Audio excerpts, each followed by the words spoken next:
forgotten issue, sex slavery. And my next guest was a sex slave here in the United States, and she was forced into prostitution when she was just 15 years old. This looks like a perfect childhood, but not to Wendy. Wendy was sexually abused by a family member. At 15, she ran away from home. On the streets, she met Greg. Wendy thought Greg would change her life. He did, but not for the better. They needed money, and Greg had an idea.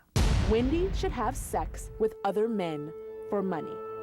Wendy wanted Greg to love her, so she did it. Wendy's life as she knew it was over. Wendy was now a prostitute. When I finished, I violently threw up. It felt like my soul. I no longer feel like a human. Now I feel like a prostitute. I wanted to die.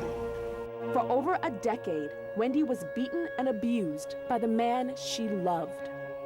Trapped in a world of control and terror, Wendy remained a prisoner as a sex slave. There was no escape for Wendy. Also joining us is Wendy's daughter, Latasha, who we're going to talk to in a moment. But you say that the first time you had to turn that trick, when you were pretty much forced to turn that trick, you felt like you died inside. That's what we just heard you say, that you felt like your soul was gone. Take us back to that day. Basically, I'd already had Latasha, and she was only about a month old. And he'd already pimped other girls before this, but not me. And he told me that we didn't have any diapers or formula for Latasha, and he says, well, if you love her and if you love me, this is what you're gonna do. And he told me where to walk and what to do, and I did it. And I remember when I got back, I couldn't do anything but throw up, and it was like that day I threw up my soul. And for how long did you prostitute for him? For a total of, till I was 29. Tell me about what would happen if a girl left. If one of the prostitutes in that ring left, what would happen if she tried to escape? Well, either he would go and track her down and bring her back, or a lot of times he would pit us against each other. And so like one time I left, and he blamed one of the other girls specifically, and so he beat her every single day. And I remember after 6 months, I was away from him for about 6 months, and I ran into the girl, and she begged me to come back. She was like, Wendy, please come back, I promise he loves you, he'll never hurt you again. And I asked her, what's going on? This isn't like you. And she said, Wendy, he beats me every single day for you leaving, and until I get you back, you know, he's gonna continue. And then she tells me, and like a month before that, he had beat her so bad that he broke her spleen. She was in the hospital for like 2 weeks, and she almost died. So that was like mind craziness, what he was doing. Oh, most of the beatings he gave us that's extreme, insane. Insane control. Tell me about the day that he was arrested. I remember I was sitting there making macaroni and cheese at the stove, and I remember seeing a bunch of police officers coming to the house. And actually, one of them motioned for me to open the door, and almost in shock. You know, I know to run from the police, you know, but this time I went and I opened the door for them.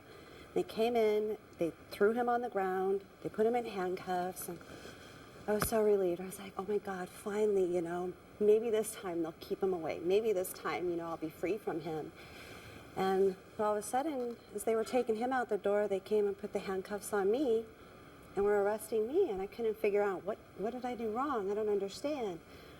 The thing is, I grew up. I was now 29 years old, and there were still girls. I mean, he'd always get the girls when they were anywhere from 13 to 16 years old. And so I was working the street with girls that were 13 years old when I was 29. So you were almost an accomplice. Even though you weren't the pimp, you knew about it. And because you didn't do anything about it, you were still being controlled by him, almost like a little girl. But because your age was an adult, you went to jail. Yes. How many girls were there at once? Over the time, anywhere from 4 to 15 girls at any given time. At one time.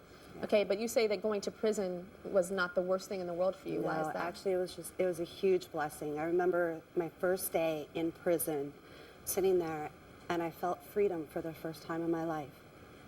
And it was just the most incredible, awesome feeling. You said you were looking at the barbed wire and feeling freedom. What does that mean? Why did you feel freedom? Because I was free to make my own choices and accept the consequences of them. I mean, because they locked him up, they gave him 10 years. So I was free for the next 10 years at least. I am free to create my life and do what I want to do. And Latasha, you're here. You're Wendy's daughter. Yeah. And who is your father? He was my mom's former pimp. The same man that we're talking about that was in jail? Yes. And so you grew up in a house where prostitution was going on. Prostitution that was, you know, by choice for some, I'm sure, and prostitution by force for others. How old were you when you finally realized what was going on in that house that you lived in? There wasn't an age, like, ever since I was a baby, that's just the lifestyle that I lived. So you knew what it was? I didn't know it as, you know, my dad being a pimp, and I just knew that my dad had a whole bunch of women, and they would go out and have sex with men for money, and they would come home and give my dad the money. That was just what it was? It's it was what his I job. saw. It's, yeah. Did you ever see him hurting women? Yeah, I saw him beat the women all the time to where they would go unconscious. I seen one get beaten to a seizure before. He would do it right in front of me and my brother's faces. So. And you couldn't invite friends over? Right? No, because it was hard to make friends because we had to move around a lot, and so we were always changing schools. But whenever we did make friends, we couldn't bring them over. There was always so many girls like sleeping on the floor in the daytime because they would be up all night, and my dad beating them and stuff. So you know, So we of really course couldn't not. have Yeah. friends at the house. I'm very curious to know how this has affected you as a young woman. You're 25 years old. We have to take a break. We'll have more when we come back.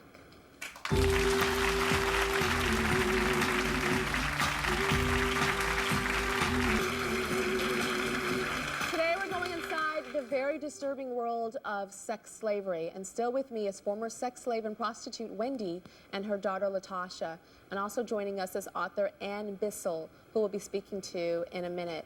So before the break, Latasha, I was asking you how you as a little girl, how it affected you growing up in that house. What happened to you when your parents were arrested? Mom and dad goes to jail. Where did you go? I went to a foster home, me and my two brothers. And how long were you in the foster home for? A year. Your dad was in prison and you would write him. Yeah, we wrote back and forth to each other until about a year and a half ago. He got married when he was in prison. Who did he marry? One of the girls. One of the prostitutes? Yes. And he had wrote me a letter. The girl had left him, and he wrote me a letter blaming me for the girl leaving him.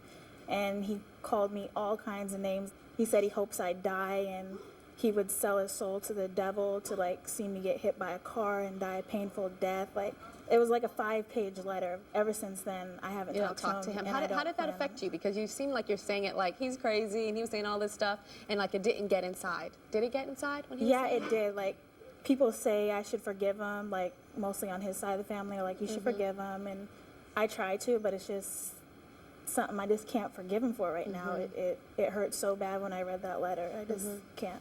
It's understandable. Very understandable.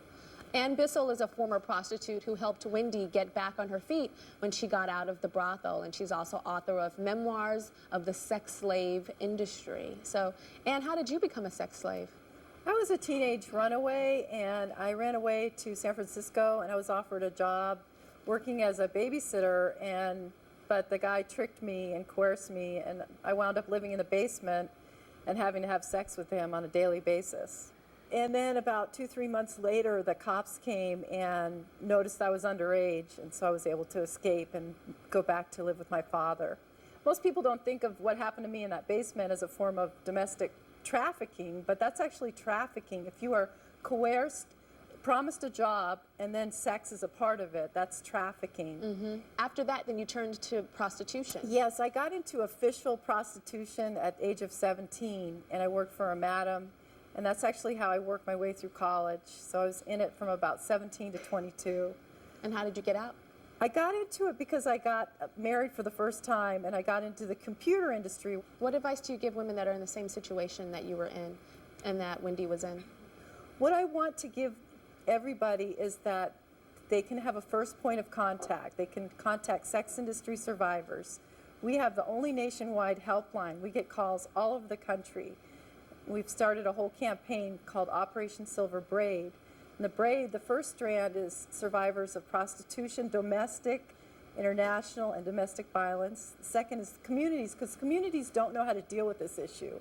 until it gets so bad that right next door to them is a child porn ring. And the third is moving on past the trauma. And Wendy's been affiliated with my programs for the last few years.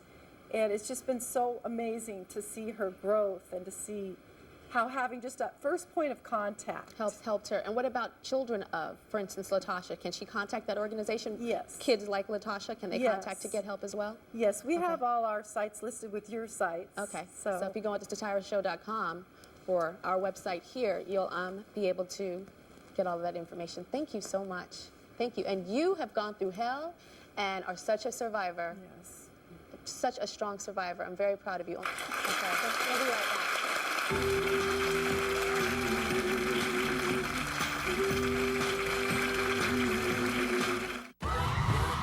If you'd like to be a guest on The Tyra Show or want to receive personal emails from me that I do write myself, go to our website, tyrashow.com. So now my mother-in-law has decided to come to our house for the holiday. Aha. What do you think? I think you need some help from Martha Stewart every day. Yeah! This week, all pre-lit Martha Stewart Everyday and GE trees on sale, plus 30% off GE light sets. Kmart, this season shine. Make a real meal in minutes. Your whole family loves to eat. With a cheesy hot casserole, wholesome food is such a treat. Campbell.